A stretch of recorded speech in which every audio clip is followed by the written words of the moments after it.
शेगावमध्ये आलाय आणि फ्रीमध्ये तुम्हाला जायचे आहे आनंदसागर फिरायला, तर हा व्हिडिओ तुमच्यासाठी। सकाळी आम्ही श्री संत गजानन महाराजांच्या मंदिरमध्ये महाराजांचे दर्शन घेतले। नंतर भक्तिनिवासमध्ये येऊन पोटभर नाश्ता केला आणि बाहेरच उभे असलेल्या या बसमध्ये बसून 20 मिनिटात पोहोचलो शेवटचा स्टॉप, तो म्हणजे विसावा भक्तनिवास। या स्टॉपला उतरल्यावर 20 मिनिटं तुम्हाला चालत जायचे आहे आणि मग तुम्ही पोहोचता आध्यात्मिक केंद्राकडे।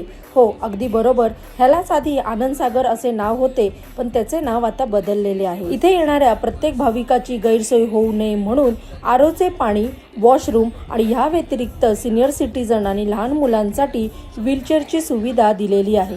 आनंदसागर संपूर्ण अजून सुरू झालेले नाहीये, पण इथे आपण पाहू शकतो ते संत दर्शन, त्यानंतर श्री गणेश साक्षी मंदिर आणि शिव मंदिर। इथे तुम्हाला सकाळी 10 ते संध्याकाळी 5 या वेळेत यायचे आहे। व्हिडिओ आवडला असेल तर लाईक करा। लवकरच